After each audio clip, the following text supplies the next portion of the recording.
രക്ഷയുടെ പാതയിൽ.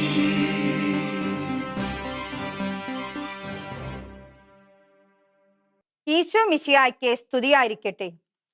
ഈശോയുടെ കുഞ്ഞുമക്കളെ, ഒന്ന് ഉറക്കെ എന്തോന്ന് വിളിയേട്ടെ. ഈശോയുടെ കുഞ്ഞുമക്കളെ. ഇപ്പോഴാണ് ഈശോ നിങ്ങളുടെ ശബ്ദം കേട്ടത്. നിങ്ങൾക്ക് എല്ലാവർക്കും സുഖമല്ലേ? എല്ലാവരും ഇന്ന് വളരെ സന്തോഷത്തിലാണല്ലോ. കാര്യം ടീച്ചർക്ക് പിടികിട്ടി. ഈശോയെ കുറിച്ച് അറിയുവാനും ഈശോയുടെ കഥകൾ കേൾക്കുവാനും ഈശോയെ ഒത്തിരി കൂടി നന്നായി സ്നേഹിക്കുവാനുമാണ് നാം എല്ലാവരും ഇവിടെ ഇരിക്കുന്നത്. ഒരു കൊച്ചു പ്രാർത്ഥനയിലൂടെ നമുക്ക് ക്ലാസ് ആരംഭിക്കാം. എല്ലാവരും ഇരിക്കുന്നിടത്ത് എണീറ്റ് നിന്നേ, കൈകൾ കൂപ്പി പിടിച്ചേ, കണ്ണുകൾ അടച്ചേ, പ്രാർത്ഥിക്കാം. ഈശോയെ, എന്നെയും ഈ ക്ലാസ് ശ്രവിച്ചുകൊണ്ടിരിക്കുന്ന എല്ലാ കുഞ്ഞുമക്കളെയും അങ്ങയുടെ തിരുക്കരങ്ങളിൽ സമർപ്പിക്കുന്നു. അങ്ങയുടെ പരിശുദ്ധാത്മാവിനെ അയച്ച് ഞങ്ങളുടെ ബുദ്ധിയെ പ്രകാശിപ്പിക്കണമേ. ആമേൻ. എല്ലാവരും കണ്ണുകൾ തുറന്നോ. പ്രാർത്ഥിച്ചു കഴിഞ്ഞപ്പോൾ നിങ്ങളുടെ മുഖത്തൊക്കെ എന്തൊരു സന്തോഷാണെന്നറിയോ. ഈശോയ്ക്ക് അതാണ് ഇഷ്ടം. എപ്പോഴും നമ്മൾ സന്തോഷത്തോടെ ഇരിക്കണം. കഴിഞ്ഞ ആഴ്ചയിലെ ഹോംവർക്കൊക്കെ എല്ലാവരും ചെയ്ത് ടീച്ചർമാർക്ക് ഫോട്ടോയൊക്കെ എടുത്ത് അയച്ചു കൊടുത്തില്ലേ? അയച്ചു കൊടുത്തോ? എല്ലാവരും മിടുക്കരാണ്. എല്ലാവരും അയച്ചു കൊടുത്തു അല്ലെ? Very good. ഇനി കഴിഞ്ഞ ആഴ്ചയിൽ പഠിച്ചതൊക്കെ ഓർമ്മയുണ്ടോന്ന് ടീച്ചർ ഒന്ന് ചെക്ക് ചെയ്യട്ടെ. ആദ്യത്തെ ചോദ്യം റിയമോളോടാണ്. ചോദ്യം ശ്രദ്ധിക്കണം. ഈശോയെ കുരിശിൽ തൂങ്ങി മരിക്കാനായി അനുവാദം കൊടുത്ത ഭരണാധികാരി ആരാണ്? വെരി ഗുഡ്, പീലാത്തോസ്. ഈശോ കുരിശിൽ തൂങ്ങി മരിച്ചത് ഏതു മലയിൽ വെച്ചാണ്? എല്ലാവരും അറിയുന്നവർ ചാടി ഉത്തരം പറഞ്ഞേ. ഗാഗുൽത്ത മലയിൽ വെച്ച്. ഈശോയെ കുരിശിൽ തറയ്ക്കാൻ എന്താണ് കാരണം? എല്ലാവർക്കും അറിയില്ലേ ഉത്തരം? ടീച്ചർ പറയാം. അതായത് യഹൂദ പ്രമാണിമാരും ജനപ്രമാണികളും ഭയപ്പെട്ടു. എന്താണെന്നറിയോ? സാധാരണ ജനങ്ങൾ ഈശോയെ കൂടുതൽ സ്നേഹിക്കാൻ തുടങ്ങിയിരുന്നു. അവർ അവരുടെ രാജാവായി ഈശോയെ വാഴിക്കുമെന്ന് യഹൂദ പ്രമാണികൾ ഭയപ്പെട്ടു. അതാണ് കാരണം. ഈശോ കുരിശിൽ തൂങ്ങി മരിച്ച ദിവസം ഏതാണ്? അതാണ് അടുത്ത ചോദ്യം. എല്ലാവർക്കും ഉത്തരം അറിയാം. ഉറക്കെ പറഞ്ഞേ. ദുഃഖ വെള്ളിയാഴ്ച, പീഡാനുഭവ വെള്ളി എന്ന് നമ്മൾ പറയും. ഈശോയുടെ കുരിശിന്മേൽ എന്തോ എഴുതി വെച്ചിട്ടുണ്ടായിരുന്നല്ലോ. കഴിഞ്ഞ ആഴ്ചയിലെ ടീച്ചർ പറഞ്ഞു തന്നില്ലേ? എന്താ എഴുതി വെച്ചിരുന്നത്? എല്ലാവർക്കും അറിയാലേ.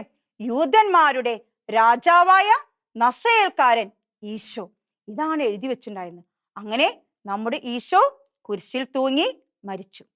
കഴിഞ്ഞ ആഴ്ചയിൽ നമ്മൾ ഇത്രയും കാര്യങ്ങൾ നോക്കി. ഇന്ന് നമ്മൾ പഠിക്കാൻ പോകുന്നത് പുതിയ പാഠമാണ്. പാഠം 15, ഉയർത്തെഴുന്നേറ്റ ഈശോ. ഒന്ന് ഉറക്കെ എല്ലാവരും പാഠത്തിന്റെ പേര് പറഞ്ഞേ. എന്താ പാഠത്തിന്റെ പേര്? ഉയർത്തെഴുന്നേറ്റ ഈശോ. എല്ലാവരും ഇവിടേക്കൊന്ന് നോക്കിയേ. നമ്മുടെ ഈശോ ഇപ്പോൾ എവിടെയാ? കുരിശിൽ മരിച്ചു കിടക്കാലേ, തൂങ്ങി മരിച്ചു കിടക്കാലേ. ഇനി എന്താണ് ഈശോയ്ക്ക് സംഭവിച്ചതെന്നാണ് ടീച്ചർ പറയാൻ പോകുന്നത്. ഒരു ദുഃഖ വെള്ളിയാഴ്ച ടോണിക്കുട്ടനും അമ്മാമയും കൂടി കുരിശിന്റെ ബലി കഴിഞ്ഞ്, കുരിശിന്റെ വഴിയൊക്കെ കഴിഞ്ഞ്, പരിഹാര ബലിയൊക്കെ കഴിഞ്ഞ് വീട്ടിലേക്ക് എത്തി. അപ്പോൾ വളരെ ക്ഷീണിച്ചിട്ടാണ് രണ്ടുപേരും എത്തിയിരിക്കുന്നത്. അപ്പൊ അമ്മ അവിടെ അവർക്ക് സംഭാരമൊക്കെ ഉണ്ടാക്കി വെച്ചിരുന്നു. സംഭാരം എന്ന് പറഞ്ഞാൽ എന്താ അറിയാലോ നിങ്ങൾക്ക്? മോരും വെള്ളമൊക്കെ ഉണ്ടാക്കി വെച്ചിരുന്നു. അവരതൊക്കെ കുടിച്ചു. അങ്ങനെ ടോണിമോൻ അവിടെ കളിച്ചു നടക്കുമ്പോൾ ഒരു ശബ്ദം അവൻ കേട്ടു. ഒരു പാട്ടായിരുന്നു അത്. എന്തായിരുന്നറിയോ? അമ്മ കന്യാ മണി തന്റെ നിർമ്മല ദുഃഖങ്ങളിപ്പോൾ. ഈ പാട്ട് ടോണിമോന്റെ ചെവിട്ടിൽ അലച്ചപ്പോൾ ടോണിമോൻ വേഗം ഓടി അമ്മാമ്മയുടെ അടുത്തേക്ക്. അമ്മാമ്മ അവിടെ കാലൊക്കെ നീട്ടിയിരുന്ന് ഒഴിഞ്ഞുകൊണ്ട് ഈ പാട്ട് പാടുകയാണ്. ടോണിമോൻ ചോദിച്ചു, അമ്മാമ്മേ എന്താ ഈ പാട്ട്? അപ്പൊ അമ്മാമ്മ വളരെ സ്നേഹത്തോടു കൂടി ടോണിമോനെ മടിയിൽ പിടിച്ചിരുത്തി. അമ്മാമ്മ പറഞ്ഞു, മോനെ ഇതാണ് പുത്തൻ പാന. സാധാരണ ദുഃഖവെള്ളിയാഴ്ച ദിവസങ്ങളിലെ വീടുകളിൽ ഈ പാട്ട് പാടാറുണ്ട്. അപ്പൊ ടോണിമോൻ ഒരു സംശയം കൂടി അമ്മാമ്മോട് ചോദിച്ചു. അല്ല അമ്മാമ്മേ, നമ്മുടെ ഈശോ കുരിശിൽ തൂങ്ങി മരിച്ചു എന്ന് പറഞ്ഞു. പിന്നീട് എന്താ സംഭവിച്ചേ? എല്ലാവരും പറയുന്നു 3-ാം ദിവസം ഈശോ ഉയർത്തെഴുന്നേറ്റു എന്ന്. അപ്പൊ അതിനിടയിൽ ഒന്നും സംഭവിച്ചില്ലേ? ടോണിമോന്റെ സംശയം കേട്ട് അമ്മാമ്മ ഒരു ചിരിയോടുകൂടി അവനോട് പറഞ്ഞു, കുറേ കാര്യങ്ങൾ അതിനിടയിൽ സംഭവിച്ചു. ടോണിമോൻ അറിയണമെന്നുണ്ടോ? ഇപ്പൊ ടോണിമോന് മാത്രമല്ല, എന്റെ മുമ്പിലിരിക്കുന്ന എല്ലാവർക്കും ഒരു ആഗ്രഹമുണ്ട്. ടീച്ചറെ, എന്താ പിന്നീട് സംഭവിച്ചത്? അതാണ് ടീച്ചർ ഇനി നിങ്ങളോട് പറയാൻ പോകുന്നത്. ഈശോയുടെ തിരുശരീരം കുരിശിൽ നിന്ന് ഇറക്കാനായിട്ട് അരിമത്തിയാക്കാരൻ യൗസേപ്പും യഹൂദ പ്രമാണിയായ നിക്കോദേമസും കൂടി പീലാത്തോസിന്റെന്ന് അനുവാദം ചോദിച്ചു. അപ്പൊ ആരാ രണ്ടുപേര്? ടീച്ചർ രണ്ടുപേരുടെ പേര് ഇപ്പൊ പറഞ്ഞു, ശ്രദ്ധിച്ചോ നിങ്ങള്? ഒന്നും കൂടി പറയാട്ടോ. ആരാ? അരിമത്തിയാക്കാരൻ യൗസേപ്പ്. ഈ അരിമത്തിയാക്കാരൻ യൗസേപ്പ് ഈശോയുടെ രഹസ്യ ശിഷ്യനായിരുന്നു. എന്താ ഈശോയുടെ രഹസ്യ ശിഷ്യൻ? ഈശോയ്ക്ക് എത്ര ശിഷ്യന്മാരുണ്ടായിരുന്നു? റിയമോള് പറഞ്ഞ് എത്ര ശിഷ്യന്മാരുണ്ടായിരുന്നു?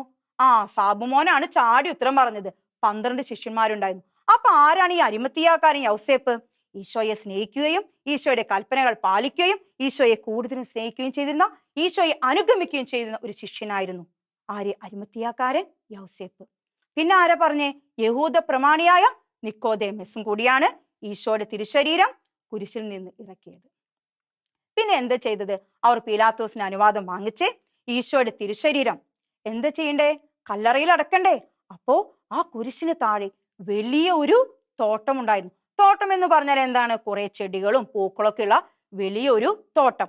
അവിടെ ഇതുവരെയും ആരെയും അടക്കാത്ത, ആരെയും സംസ്കരിച്ചിട്ടില്ലാത്ത ഒരു പുതിയ കല്ലറയിലാണ് ഈശോയെ സംസ്കരിച്ചത്.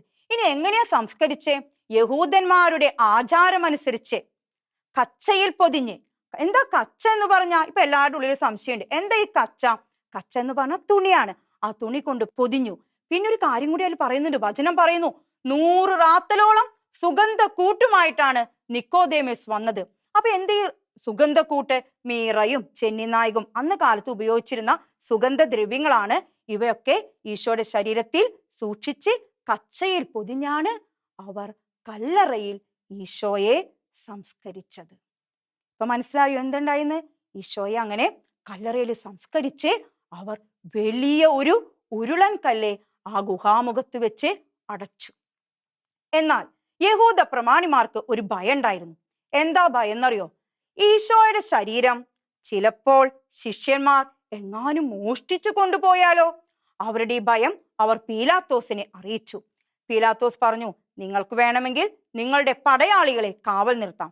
അങ്ങനെ യഹൂദ പ്രമാണികളും ജനപ്രമാണികളും ഈശോയുടെ കല്ലറയ്ക്ക് കാവൽ നിർത്തി. കുറച്ച് പടയാളികളെ മുൻഭാഗത്ത് കാവൽ നിർത്തി. ഇത്രയും കാര്യങ്ങൾ മനസ്സിലായി എൻ്റെ മക്കൾക്ക്? അപ്പൊ എല്ലാവരുടെയും മുഖത്ത് ആകാംക്ഷ കാണുന്നുണ്ട്. എന്തായാലും ഒരു കൊച്ചു പാട്ട് പാടിയിട്ട് ഇനി ടീച്ചർ അടുത്ത കാര്യം പറയുള്ളൂ. എല്ലാവരും ഉഷാറായിട്ട് എണീറ്റുന്നേ. പിന്നെ ഒരു കാര്യമുണ്ട്. ഈ പാട്ട് പാടുമ്പോൾ ഒരു കാര്യം ശ്രദ്ധിക്കണം. ടീച്ചർ ഇനി പറയാൻ പോകുന്ന കാര്യങ്ങളുടെ സൂചന ഈ പാട്ടിൽ നിങ്ങൾക്ക് കാണാനായിട്ട് സാധിക്കും.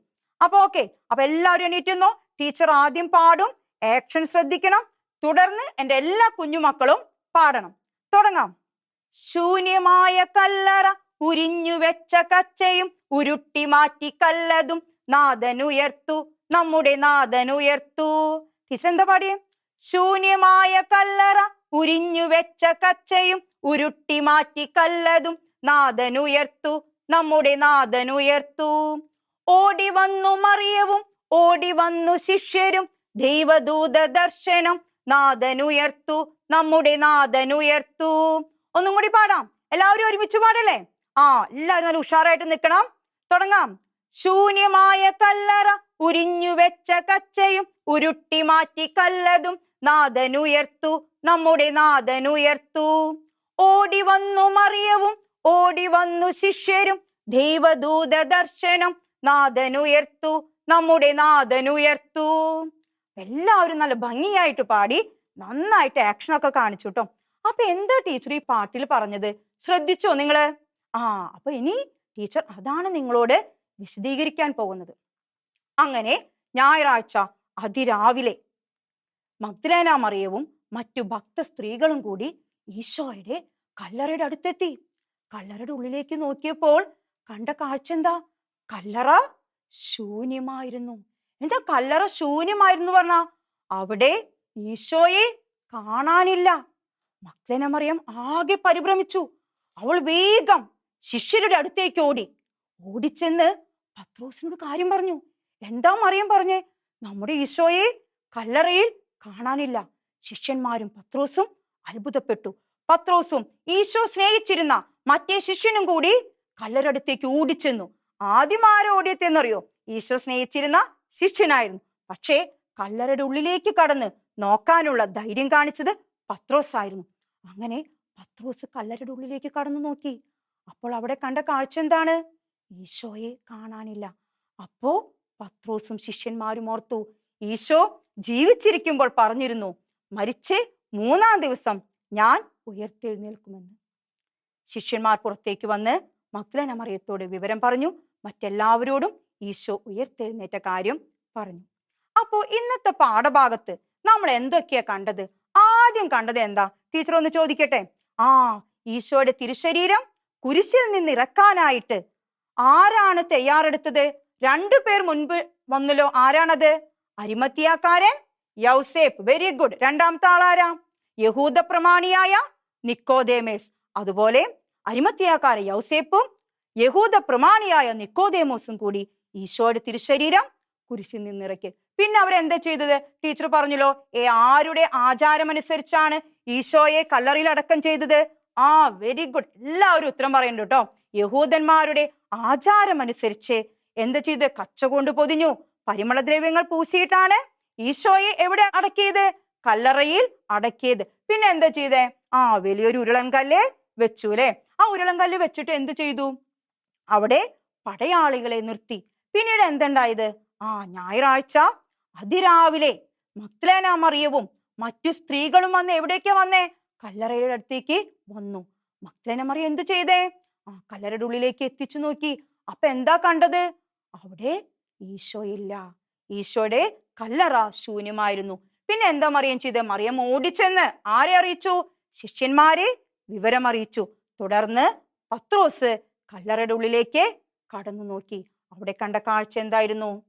കല്ലറ ശൂന്യമായിരുന്നു. പത്രോസ് ആ കാര്യം ആരോട് പോയി പറഞ്ഞു? എല്ലാവരോടുമായിട്ട്, ശിഷ്യന്മാരൊക്കെ ആയിട്ട് പത്രോസ് പറഞ്ഞു, നമ്മുടെ ഈശോയെ അവിടെ കാണാനില്ല, ഈശോ ഉയർത്തെഴുന്നേറ്റു. അപ്പോ ഈ ഈശോ ഉയർത്തെഴുന്നേറ്റത് ആദ്യമായിട്ട് കണ്ടത് ആരാണ്? ആദ്യമായിട്ട് കണ്ടത്? ഈശോ ആദ്യമായിട്ട് പ്രത്യക്ഷപ്പെട്ടത് മഗ്ദലേന മറിയത്തിനാണ്. ഈശോ ആദ്യമായി പ്രത്യക്ഷം ആർക്കാണ്? മഗ്ദലേന മറിയത്തിന്. അപ്പൊ ഒരു കൊച്ചു ഹോംവർക്ക് ടീച്ചർ നിങ്ങൾക്ക് തരാൻ പോവാണ്. എല്ലാവരും ശ്രദ്ധിച്ചിരിക്കണം. ഒരു ചോദ്യമേ ടീച്ചർ തരുന്നുള്ളൂ. ഈശോയുടെ തിരുശരീരം കുരിശിൽ നിന്ന് ഇറക്കാനായിട്ട് ആരാണ് മുൻകൈയെടുത്തത്? 2 പേരാണ് മുൻകൈയെടുത്തത്. അവരാണ് പീലാത്തോസിന്റെ അനുവാദം ചോദിച്ചത്. ആരാണ്? ഉത്തരം നിങ്ങൾക്കറിയാം. ഒന്നുറക്കെ പറഞ്ഞേ. Very good. അരിമത്തിയാക്കാരൻ യൗസേപ്പും യഹൂദ പ്രമാണിയായ നിക്കോദേമോസും കൂടിയാണ്. അപ്പൊ ഈ 2 ഉത്തരം നിങ്ങളുടെ നോട്ട് ബുക്കിൽ എഴുതി ഫോട്ടോയൊക്കെ എടുത്ത് നിങ്ങളുടെ അധ്യാപകർക്ക് അയച്ചു കൊടുക്കണം. മറക്കല്ലേ കേട്ടോ. ആക്ടിവിറ്റി എല്ലാ മക്കളും കൃത്യമായിട്ട് ചെയ്യണം. അപ്പൊ ഒരു കൊച്ചു പ്രാർത്ഥനയിലൂടെ നമുക്ക് ക്ലാസ് അവസാനിപ്പിക്കാം. എല്ലാവരും എണീറ്റ് നിന്നേ, കൈകൾ കൂപ്പി പിടിച്ചേ, കണ്ണുകൾ അടച്ചേ. ഈശോയെ, ഈ ക്ലാസ് ശ്രവിക്കാൻ അവസരം തന്ന എന്നെയും എല്ലാ കുഞ്ഞുമക്കളെയും അനുഗ്രഹിക്കണമേ. ആമേൻ.